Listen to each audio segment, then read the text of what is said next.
Bom dia a todos. Nessa manhã nós estamos aqui como família, Família em Deus, para a gente lembrar de uma data especial, Pode colocar aí, uma data especial que é o Natal. Embora a gente não esteja aqui no dia 25 de dezembro, e isso talvez não seja tão importante, O mais importante é sim o símbolo ou a ideia do lembrar acerca do nascimento de Jesus. Lembrar acerca do nascimento do Filho e do que o nascimento do Filho, o nascimento de Jesus, propicia para a gente enquanto igreja, propicia para a gente enquanto comunidade de fé, propicia para a gente enquanto filhos e filhas de Deus. O nascimento de um bebê é sempre um evento marcante na vida dos pais. Claro que é um evento marcante na vida de todos que circundam, mas especialmente na vida dos pais. Um sentimento inenarrável que não pode ser descrito e que promove grande alegria e júbilo na vida dos pais e daqueles que estão com a criança. É comum, então, que aos pais uma série de sentimento possa surgir no coração desses pais.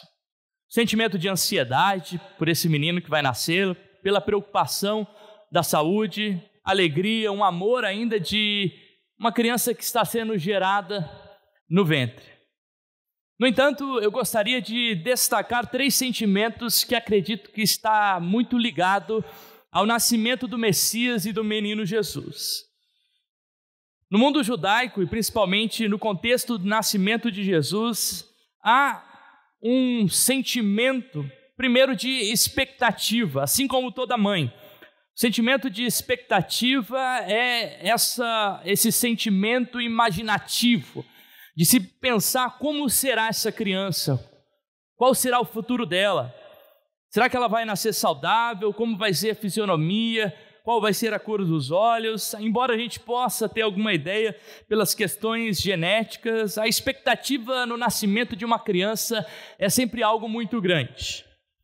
Há também no ato do nascimento um sentimento de uma alegria muito grande. Os pais enchem o coração de gozo, de alegria, e um sentimento de esperança, para que essa criança seja uma pessoa feliz, relevante, que cresça de forma saudável. E assim não é diferente no texto bíblico. Lucas 1,66 diz que todos ouviram no seu coração e perguntaram o que virá a ser desse menino. O que virá a ser desse menino? O que virá a ser de Jesus para a humanidade? Essa é a grande pergunta que talvez o Natal nos traz. O que o nascimento de Jesus tem para dizer para a gente, para a nossa sociedade, para as vidas, para aqueles que creem em Deus? O nascimento de Jesus é marcado por esse sentimento, assim como o espírito natalino, que tem um sentimento de alegria, onde as famílias se juntam para celebrar algo. Mas o que traz alegria no sentimento natalino para a gente não são os presentes, mas sim o presente dado por Deus para todos nós, a saber, o seu Filho, dado pelo próprio Deus. Assim, não existe um motivo de alegria tão grande para aqueles que creem no Natal, no nascimento de Jesus, e é isso que significa Natal, o nascimento de algo, o nascimento de Jesus, pensar justamente que o presente que foi nos dado é o maior presente que já existiu. E aqui o presente é então esse Filho amado que nos é dado. E hoje eu gostaria de recontar a história do nascimento de Jesus. Tenho certeza que a cada ano, nas suas comunidades, nas suas igrejas, esse texto é lido. E eu gostaria de reler esse texto porque é muito importante a gente lembrar de tudo que passou, de tudo que aquilo significa, de tudo que aquilo propiciou para a gente. E eu vou estar lendo com vocês o Evangelho de Lucas, no capítulo 2, e a gente vai estar fazendo a leitura até o versículo 20. Eu quero que você mantenha, eu peço que vocês mantenham a Bíblia aberta, porque a gente, conforme vai lendo, vai tentar meditar um pouco acerca desse texto, pensar no que está acontecendo, qual é a cena que está acontecendo, para que a gente possa se imaginar como se esse ato estivesse acontecendo agora. Lucas 2, capítulo 1, começa então o evangelho dizendo assim: naqueles dias foi publicado um decreto de César Augusto, convocando toda a população do império para recensear-se. O versículo 1 começa então falando acerca desse Augusto, César Augusto, que tinha como o título, o nome original, Gaius Octavius, mas que recebe pelo imperador romano, que recebe então como imperador romano vários títulos, como Divi Filius, filhos de Deus, imperador Augusto, né, que é a ideia do divino. E aí o censo populacional aqui no versículo 1 fala que tem um decreto, possivelmente então há uma contagem das pessoas que viviam no Império Romano. Esse censo que acontecia no Império Romano geralmente acontecia por dois motivos. O primeiro era um motivo militar, a fim de que os homens do Império Romano, não só aqueles que eram romanos, mas também aqueles que estavam debaixo do Império Romano, pudessem ser contados, a fim de que se tivesse uma ideia militar de quantos homens poderiam servir para a guerra. E o segundo é uma contagem de toda a população, a fim de que houvesse as taxações econômicas em cada província do Império Romano. Aqui então, por o texto dizer que as mulheres também foram contadas, pode ser que estava acontecendo um tipo de censo, talvez econômico, né? O versículo 1 então diz que naqueles dias César Augusto convoca então toda a população do império a se recensear, né? Versículo 2, o primeiro recenseamento foi feito quando Quirino era governador da Síria, né? Então, se a gente lembra, o Império Romano é dividido em várias províncias e cada província tem um governador diferente sobre essas regiões que governava, né? A gente entende, os estudiosos, que possivelmente Lucas errou o nome do governador aqui, porque Quirino, ele foi governador de 6 a 8 depois de Cristo, né? Então é impossível que ele era governador na época em que Jesus nasceu. Isso é um dado histórico. Mas que em 5 ou 4 antes de Cristo tinha um tal de Quintilius, né? Um nome muito parecido com esse Quirino, que era governador na Síria. E que talvez aqui a ideia é que Lucas tenha errado o nome, Quitínios então era governador da época. Ou uma outra possibilidade é que quando o termo está ali, o primeiro recenseamento, quer dizer que antes desse recenseamento havia um governador que se chamava Quirino, né? Então aí a ideia de não o primeiro, mas de que antes desse recenseamento. Então a gente tem esse Quirino ou esse Quitínios como governador, e aí no versículo 3 diz que todos iam se alistar, cada um a sua própria cidade. Isso não era algo muito comum dentro do Império Romano, porque para o Império não importava onde a pessoa morava, e sim o número de soldados que existiam ou quantas pessoas tinham naquela região para que pudesse ser taxado economicamente, né? O que acontece aqui possivelmente é um censo do próprio judaísmo, né? Uma vez que o Império Romano lega aos judeus para que eles então estipulem pessoas para que possam cobrar impostos dos próprios judeus. Então algo que havia dentro dos judeus era pedir para que cada povo no tempo de recenseamento voltasse para sua terra, a fim de que eles tivessem uma ideia das 12 tribos de Israel, quantas pessoas haviam de cada tribo de Israel. Então o que está acontecendo aqui é um recenseamento romano, onde os judeus pedem que os judeus voltem para sua terra natal, para que ali possa então haver essa conta. E claro que a gente sabe que acima de tudo, né, não é o imperador romano quem está mandando, mas é o próprio Deus, faz com que a história do mundo se governe de tal forma para que isso aconteça, a fim de que as profecias bíblicas pudessem se cumprir. E a gente se lembra que lá em Miqueias 5:2, havia uma profecia que lá em Belém de Efratá, viria então aquele que seria e viria reinar em Israel. Seria o Messias prometido. Então, a fim de que essa profecia pudesse cumprir, Deus move a história, a fim de que nesse censo, então, o povo regresse ao seu local de origem. E aí o versículo 4 e 5 segue dizendo: José também saiu da Galileia. E se a gente lembra aqui, a Galileia ficava na região norte. Ele sai da Galileia e ele vai então até a cidade de Belém, né? E ele vai então para essa cidade de Belém. Havia 2 trajetos entre a Galileia e Belém.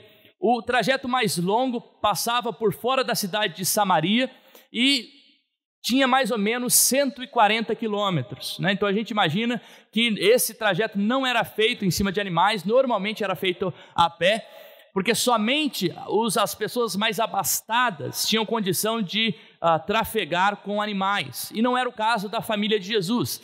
Então a gente entende que são 140 quilômetros andando a pé, né, com essa família toda voltando lá para Belém para fazer esse recenseamento com uma mulher grávida, né? Então essa é a cena do que está acontecendo, né? Há um outro trajeto um pouco mais curto, 120 quilômetros, mas que nesse trajeto passava por dentro de Samaria, algo que qualquer judeu tentava fazer pela rixa que havia entre judeus e samaritanos.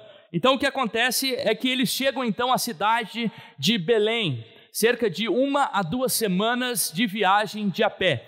E ali no versículo 4 então diz que José sai da Galileia, da cidade de Nazaré, vai para a Judeia até a cidade de Davi, né? Lembrando que José é descendente de Davi, né? Davi, a cidade de Davi é Belém. É em Belém, por exemplo, também que Ruth trabalha no campo de Boaz. É em Belém que vários acontecimentos bíblicos acontecem. E por José ser de Belém, ele precisa então voltar para sua terra natal, por ser ele da família de Davi, a fim de alistar-se com Maria, sua esposa, que estava grávida. Então isso que está acontecendo, eles estão voltando, e aí o versículo 6 diz assim: e aconteceu que estando eles ali, chegou o tempo de ter criança, né?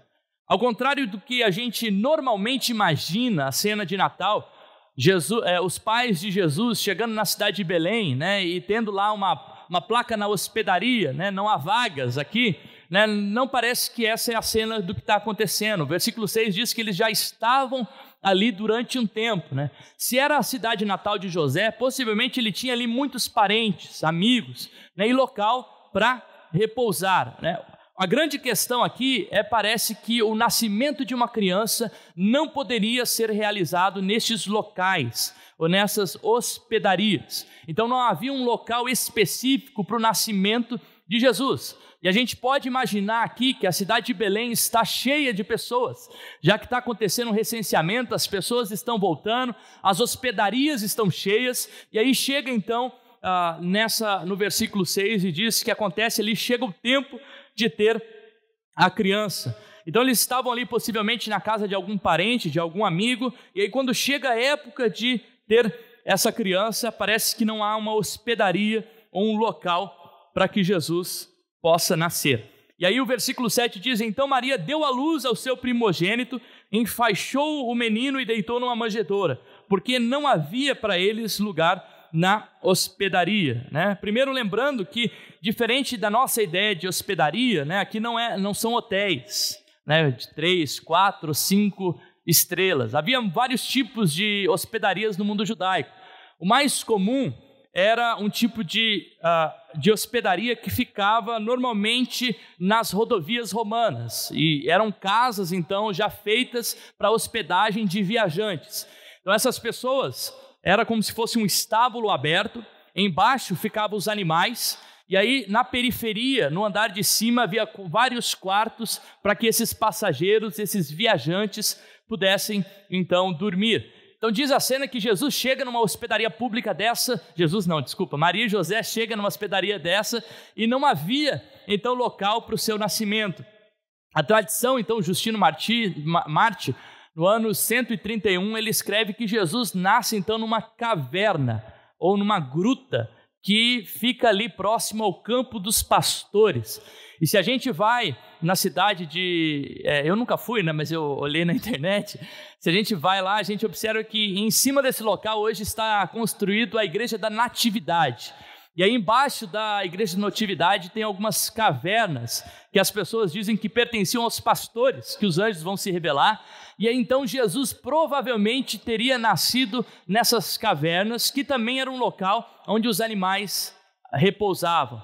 né? Então, diferente daquela ideia de estábulo que a gente tem, né? Jesus nascendo num estábulo, né? Parece que a história nos diz que Jesus possivelmente nasce numa dessas cavernas que também era usado como estábulo de animais. E a manjedoura que Jesus é colocado não é aquela manjedoura de madeira, mas era o que a gente hoje pode considerar um curral. Era algo feito de pedra para que os animais pudessem se alimentar.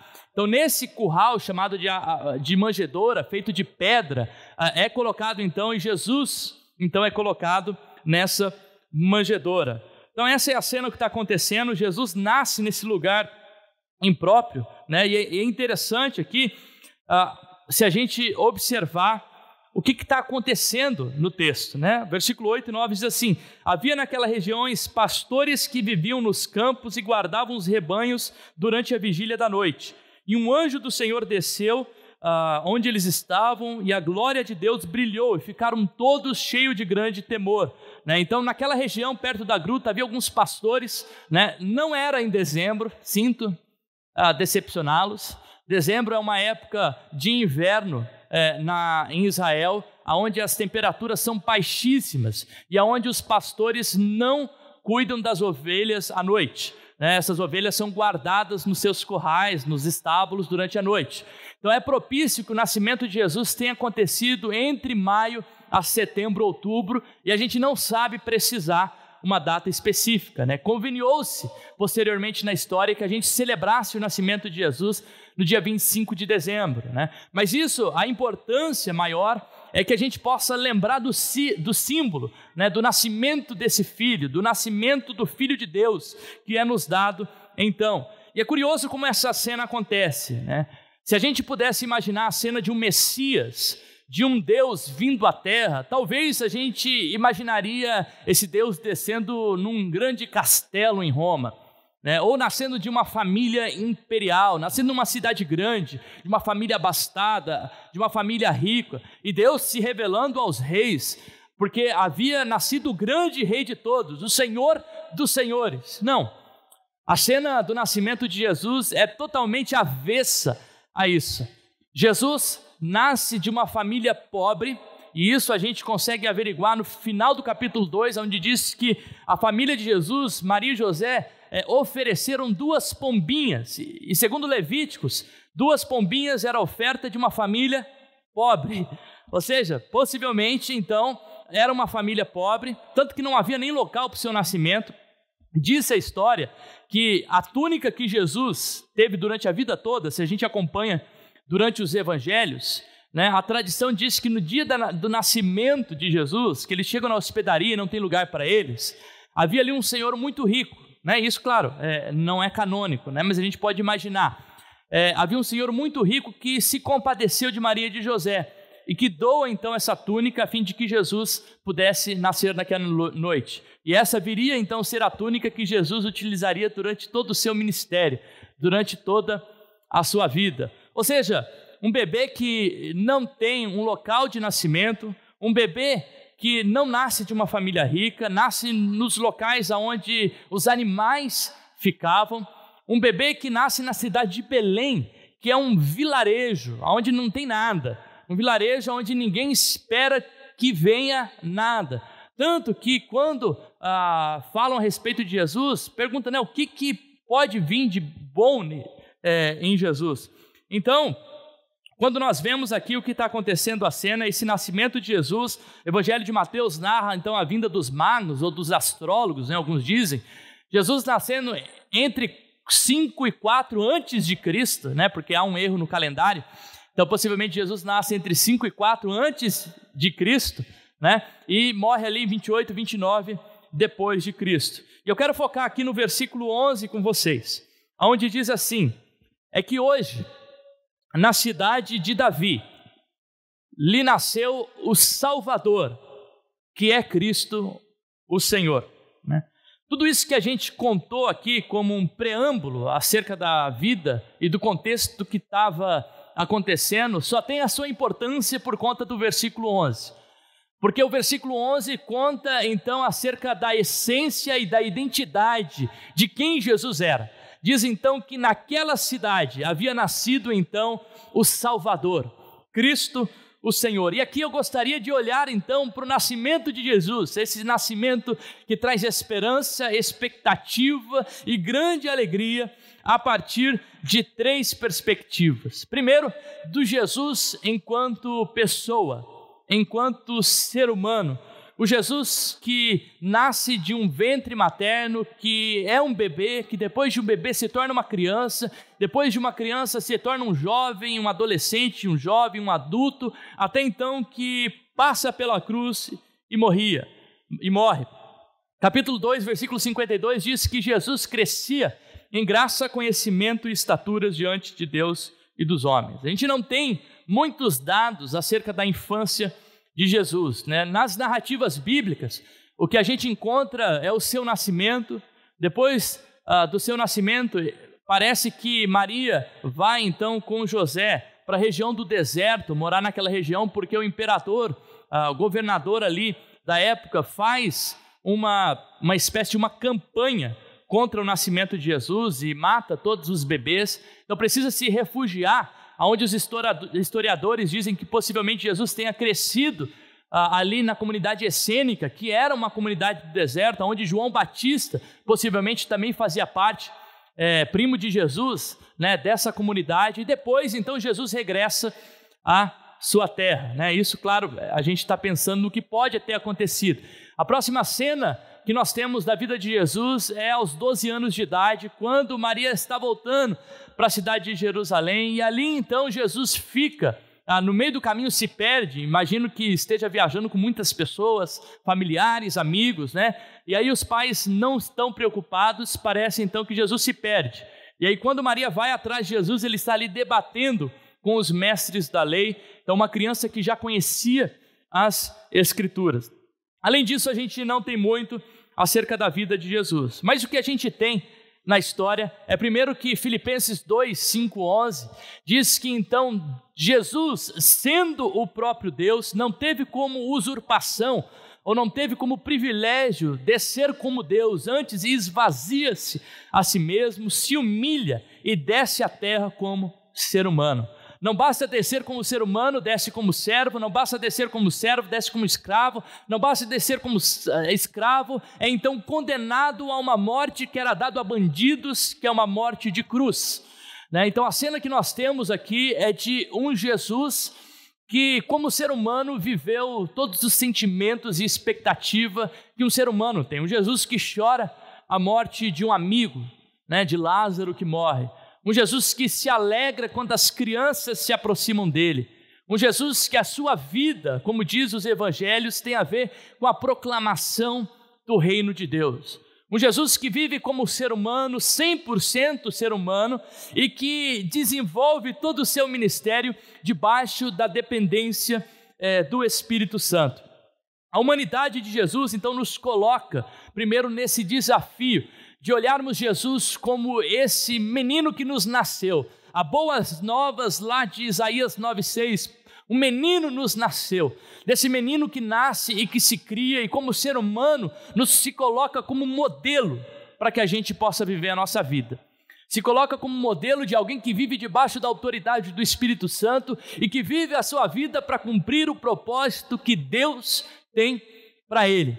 Assim, Jesus, enquanto humano, nos convida também a pensarmos a nossa vida a partir da humanidade do próprio Jesus.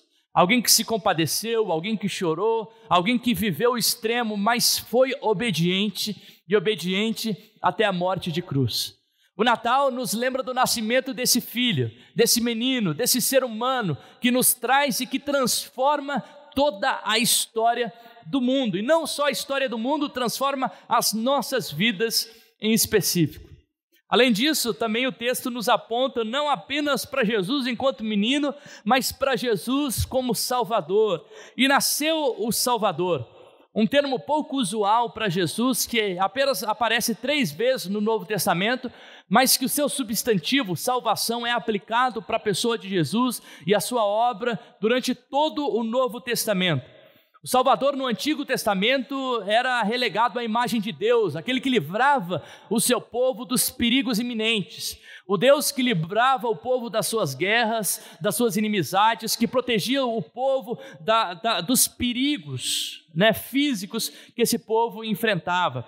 A figura então do Salvador é transportada aqui para o Novo Testamento, para a pessoa de Jesus, e o próprio nome Jesus, Yeshua, aquele que traz a salvação. Jesus se revela como esse que veio salvar aquele que se havia perdido, como diz Lucas 19:10. A ideia de salvação para Jesus se aplica tanto no contexto físico literal, onde as pessoas chegavam a Jesus e eram salvas de suas doenças, de seus problemas, eram salvas de suas possessões demoníacas no âmbito físico e espiritual, mas acima de tudo no âmbito da redenção, do Deus que nos salvou e nos redimiu, primeiramente do nosso pecado, da nossa essência pecaminosa, nos redimiu da morte eterna e nos trouxe então nova vida, a fim de que nós tenhamos salvação em Cristo Jesus.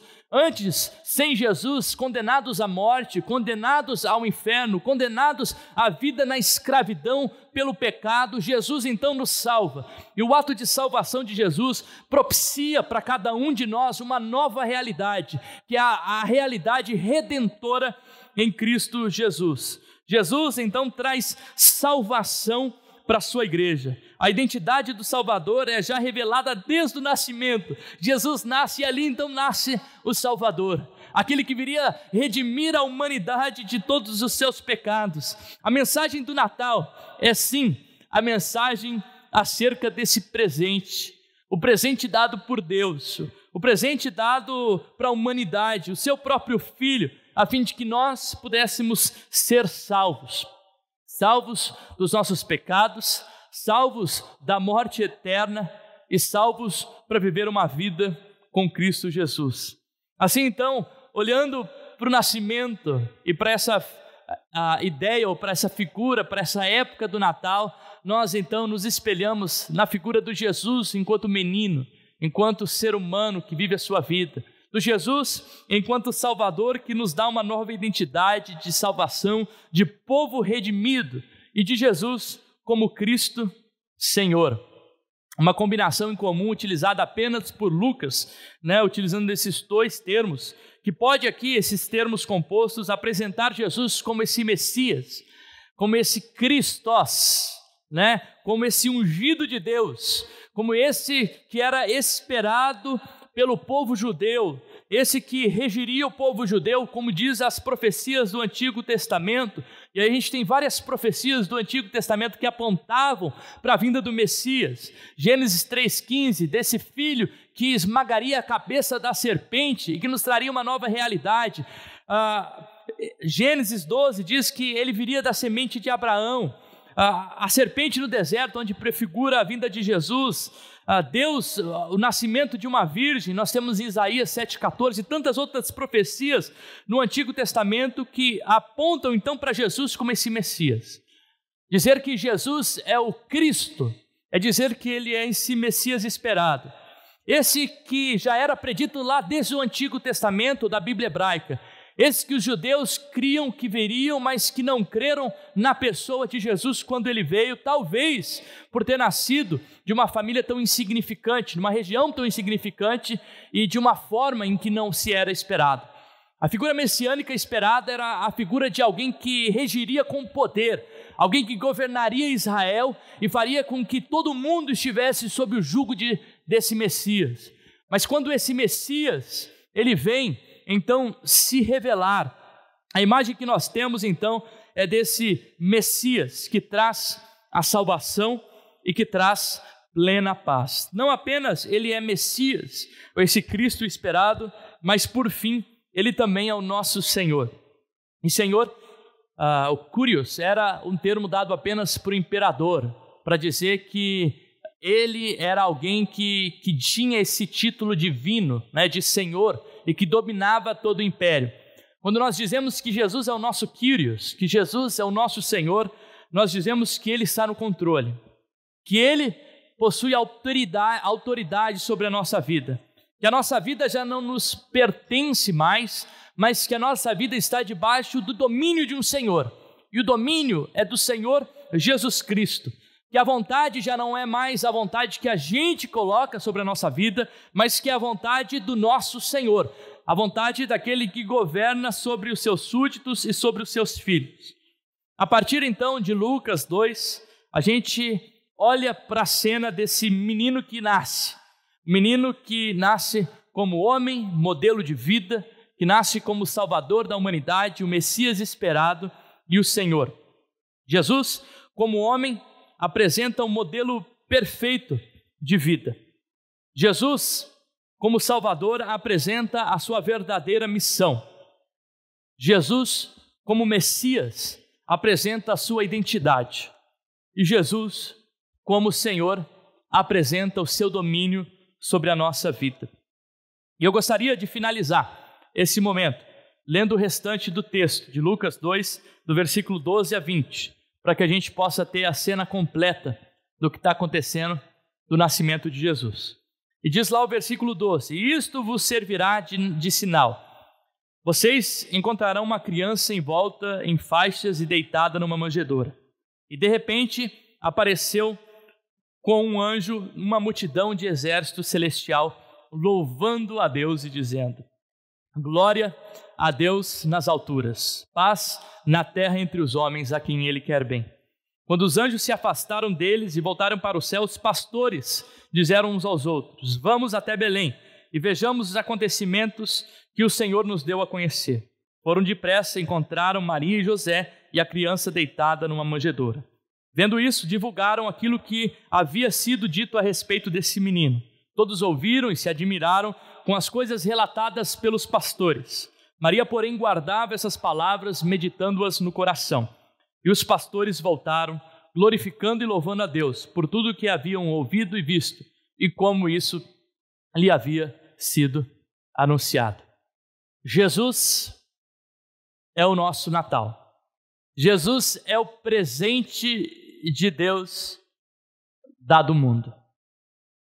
A expectativa de uma criança é a expectativa desse Messias que viria e desse Messias que veio, que se revelou não só como ser humano, mas se revelou como Salvador das nossas vidas, não apenas da alma, né? Algumas pessoas dizem Salvador da nossa alma.